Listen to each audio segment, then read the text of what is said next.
Bien, hemos llegado a el tema de estrés.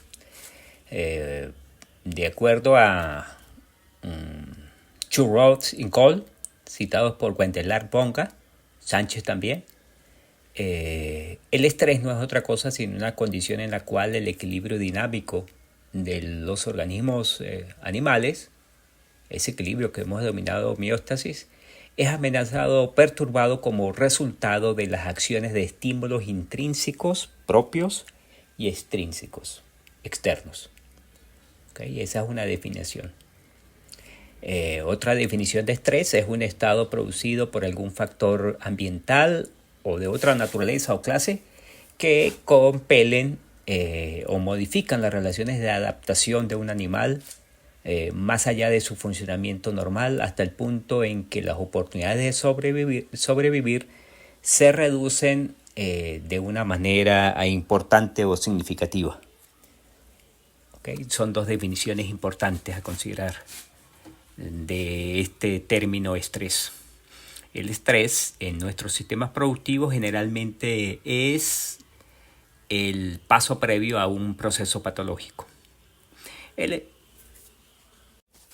En las diapositivas 20, 21 y 22 se muestran allí todos los elementos que pueden ser considerados factores estresores en un momento determinado en un sistema de producción acuícola. Lo importante de esto es señalar que existen factores de origen físico, de origen químico, de origen biológico o de procedimiento, manejo. ¿Okay? Algunos son, por supuesto, intrínsecos, propios del sistema productivo o de la especie, y otros son extrínsecos o externos, vienen de afuera, que por supuesto van a afectar el organismo sujeto a cultivo. Bien. Ok, en esta diapositiva se muestran las etapas del estrés, que han sido señaladas muy bien por Wendelar Bonga.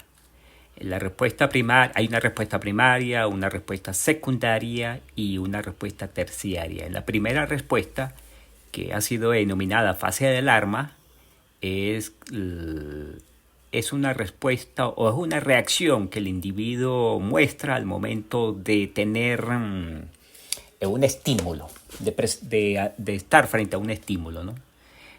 Allí en este momento se activa el eje cerebro-hipotálamo, liberando catecolaminas y corticoides, que en la siguiente diapositiva se va a mostrar bien. En la segunda respuesta, que es la fase de resistencia, se genera cortisol y hormonas adenocorticoides. Se dan acciones y efectos inmediatos de las hormonas corticosteroides y catecolaminas en la sangre a nivel tisular, con un incremento del ritmo cardíaco y consumo de oxígeno. En la diapositiva siguiente vamos a ver eso con más detalle. La tercera respuesta o de fase de agotamiento es cuando se presenta la enfermedad. Y a nivel individual hay algunas respuestas que vamos a ver en la diapositiva siguiente, pero a nivel de organización, de comunidad, de población, se da una inhibición del crecimiento, se afecta la reproducción, el sistema inmune se va a ver afectado, ¿sí? Y que en este momento es cuando aprovechan los organismos oportunistas para tornarse patógenos, y la capacidad para tolerar subsecuentes estrés se ve afectado también. Entonces el individuo o los individuos caen en la siguiente etapa, que es la enfermedad. Esto es lo que se denomina como neuroendocrinología del estrés. Es decir, ante la presencia de estímulo, el cerebro actúa de dos maneras. Una neurológica, ¿sí? A través del sistema nervioso simpático, y otra endocrinológica a través de la hipófisis.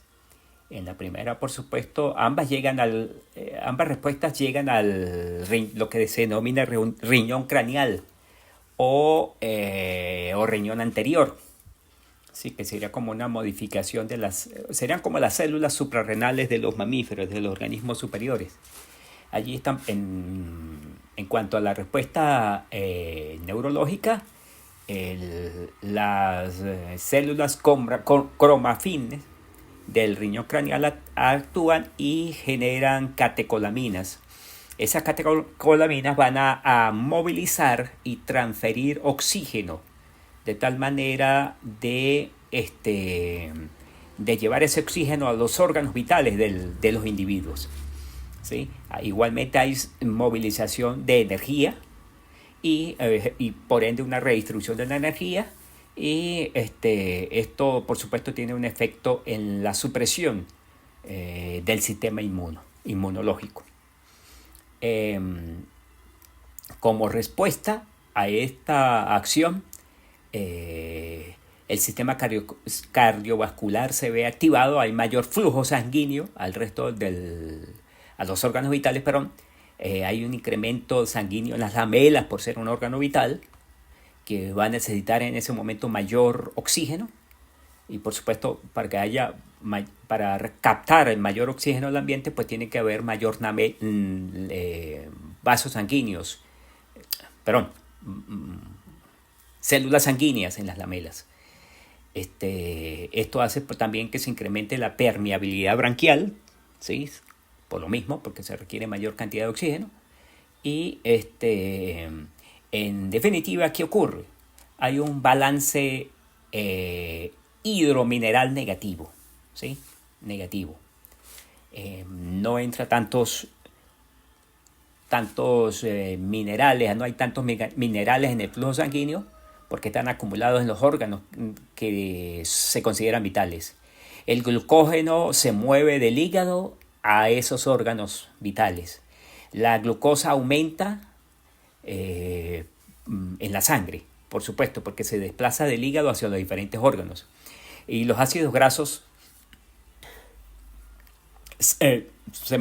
aumentan, pero a su vez, como son necesarios para generar energía, se mantienen ahí estables, ¿sí? Aumentan y disminuyen. Y el ritmo cardíaco aumenta, por supuesto, en los individuos, producto de esa respuesta primaria. Hay un flujo de sangre en las branquias porque requieren captar mayor oxígeno, lo dije anteriormente. Hay un consumo de oxígeno y transferencia de oxígeno hacia los diferentes órganos vitales, y las funciones inmunes están ahí, más o menos, ¿ok? Aumentando, y en algún momento se ven afectados. Algunos órganos se ven fortalecidos y otros no. Bien, en cuanto a la respuesta endocrino, esos factores hipotalámicos que el cerebro envía, o el hipotálamo mejor, envía a la hipófisis, hace que la hipófisis genere prolactina, ACTH,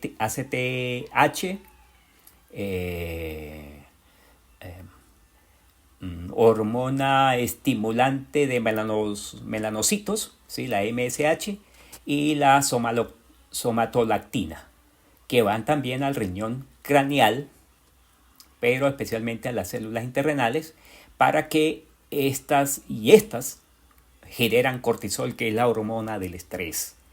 Perfecto, la hormona del estrés. ¿Qué es lo que causa todo esto? Igualmente, el balance hidromineral se ve afectado positivamente.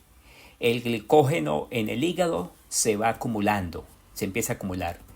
Las proteínas en el músculo se ven afectadas. El individuo, al estar en estrés y al agotar el glucógeno de la sangre, empieza a utilizar el músculo como fuente de energía.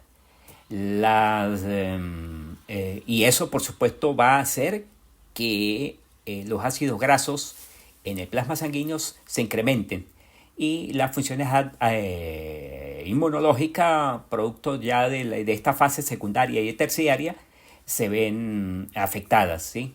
En definitiva, la reproducción o lo que es crecimiento, engorde, mejor dicho, se ven esas funciones se ven afectadas en los individuos, ¿ok? Es decir, se reduce el crecimiento y se reduce.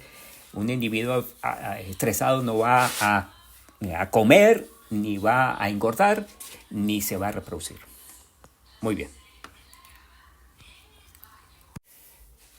Bien, una vez presentado las 3 etapas del estrés y persistiendo en la terciaria, el individuo cae en un proceso patológico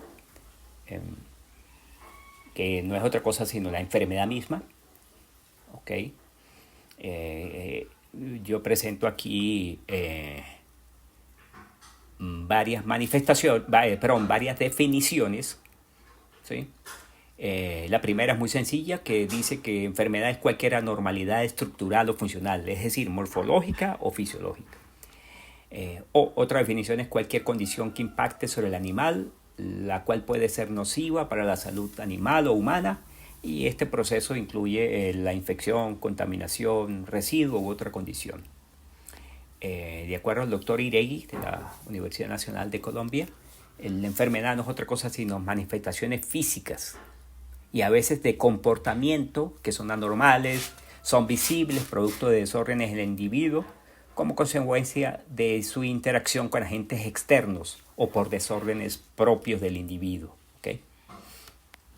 Ahora, ¿en qué nos afectan las enfermedades, ¿no? ¿Cuál es la importancia?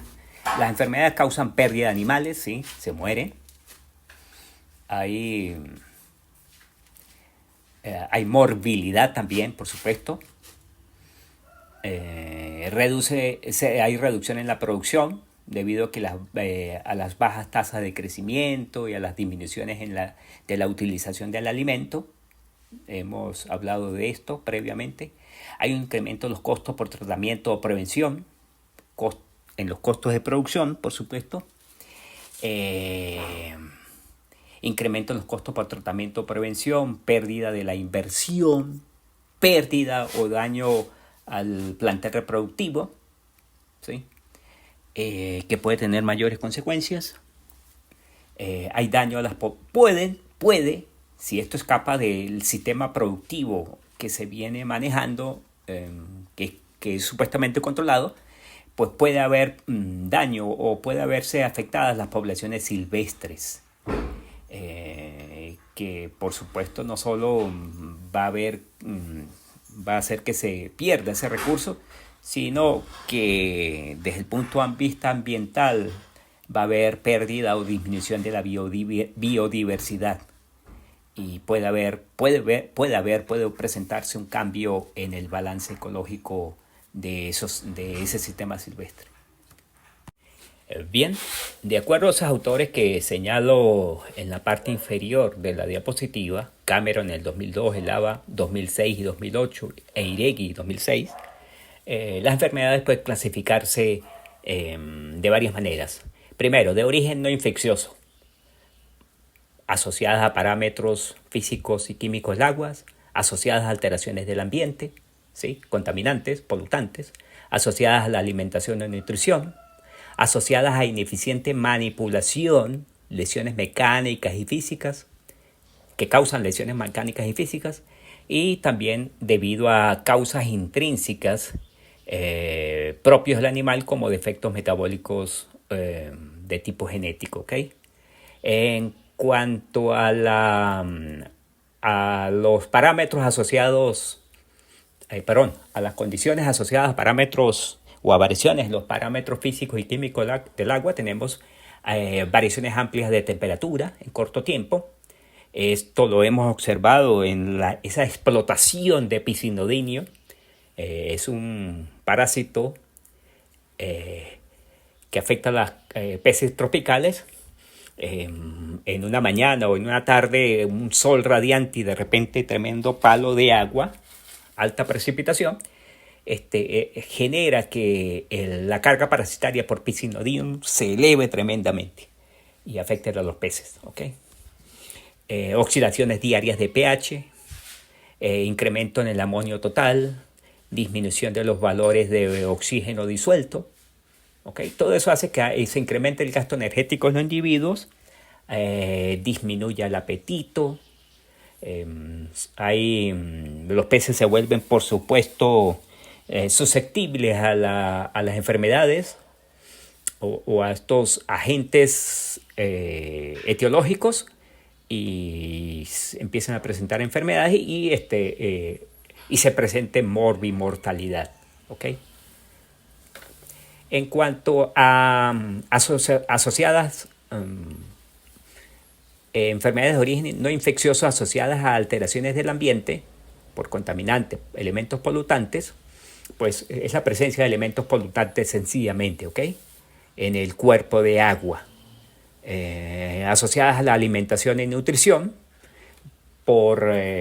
Ahí se pueden considerar de varias maneras, ¿no? Primero, por nutricionales primarias. Por ejemplo, alimentos desbalanceados, ya sea porque carecen de algún nutriente o porque este nutriente esté en exceso. Bien. Otra, presencia de sustancias tóxicas en el alimento, ¿sí? Cuando hay rancidez o peroxidación de las grasas, esto genera algunos peróxidos que van a afectar a los peces. Hay micotoxinas cuando hay presencia cuando los hongos han afectado los alimentos, las raciones, y por supuesto estos hongos generan micotoxinas que van a afectar a la salud de los peces. Bien.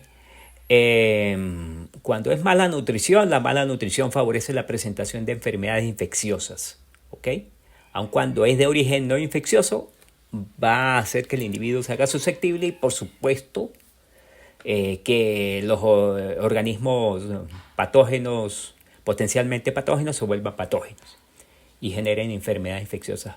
Impacto sobre el sistema inmune, impacto sobre el ambiente, ¿sí? Daña la calidad del agua inicialmente.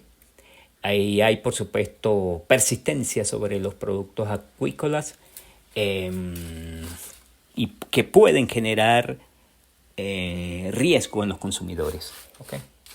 Alimentos o peces contaminados. Otro de origen no infeccioso son las asociadas a ineficiente manipulación, lesiones metálicas y físicas, ¿no? Lo hemos hablado, una manipulación excesiva que haga que la piel de las escamas se pierdan, los peces pierdan escamas y se generen lesiones en la piel. Otra de origen no infeccioso son las debidas a causas propias del individuo, como defectos metabólicos de tipo genético. Por ejemplo, desviaciones en la columna, los opérculos a veces no se presentan completos o el cráneo con algún agujero, ¿sí? O no hay, ¿cómo se llama? Vejiga natatoria, ¿sí? Ausencia de aletas, entre otras, ¿ok? Ahora, enfermedades de origen infeccioso son las otras, ¿ok? La primera que hablamos en la diapositiva anterior fue de origen no infeccioso. Estas son de origen infeccioso, originadas por agentes etiológicos, ¿ok? Parásitos, bacterias, hongos y virus. Las cachamas son generalmente los agentes etiológicos que causan mayor incidencia en las cachamas, afectan fundamentalmente las cachamas, son de origen parasitario, ¿okay? Pero también afectan los hongos y le afectan también las bacterias. Los parásitos que en las cachamas son los de mayor prevalencia en los cultivos semi-intensivos de género Pieractus, cachama blanca en Colombia. ¿Okay? Las tilapias, truchas, salmones, tilapias y truchas en nuestras condiciones tropicales generalmente son de origen bacteriano, ¿ok? Pero las tilapias también son afectadas por parásitos. Las truchas no tantos. En condiciones de clima templado, las patologías que más se presentan son de origen o causadas por agentes infecciosos de origen viral y bacteriano. ¿Ok? Sí, por supuesto. En el salmón y en la trucha también. Salmón del Atlántico, salmón cojo. Y las truchas en clima frío son muy afectadas por un parásito. ¿Cómo se llama? Se me olvidó el nombre ahorita. El cáligus, perdón. El cáligus. ¿Sí? Que es un ectoparásito. Ahora definamos estos 4 términos que corresponden a los agentes etiológicos causantes de enfermedades. Parásitos. De acuerdo a Vernon Thatcher, es un animal que vive sobre o dentro de un animal de diferente especie, al que hemos denominado hospedero, a expensa de este último. La idea es que viva de allí, se desarrolle, se alimente, etc., pero no le cause un daño mortal. Bacterias. Son organismos procariotas unicelulares que obtienen sus nutrientes del ambiente en el que viven. Son cosmopolitas, se encuentran en casi todas partes de la Tierra y son vitales para los ecosistemas del planeta. No todas las bacterias son patógenas. Hay muchas, la mayoría, son benéficas para el hombre. Por eso que son vitales en los ecosistemas del planeta e importantes para el hombre. Bien. ¿Qué son hongos? Los hongos han sido definidos, utilicé para esto la inteligencia artificial, son organismos eucariotas que se alimentan a través de la absorción de nutrientes del medio en el que vive. Es decir, son saprófitos. Pueden ser unicelulares como las levaduras o pueden ser multicelulares, como en el caso de mohos y las setas. Ya lo dije, muchos son considerados saprófitos, pero algunos pueden ser parásitos del hombre y ocasionar infecciones. La mayoría son saprófitos. Bien. Los virus, microorganismos infecciosos de estructura muy sencilla, una parte interna compuesta por ADN o ARN, ácidos nucleicos, que están rodeados por una cubierta proteica. Son capaces de reproducirse solo en el seno de células vivas especializadas, utilizando el metabolismo de estas células vivas, aprovechándose de eso. Bien.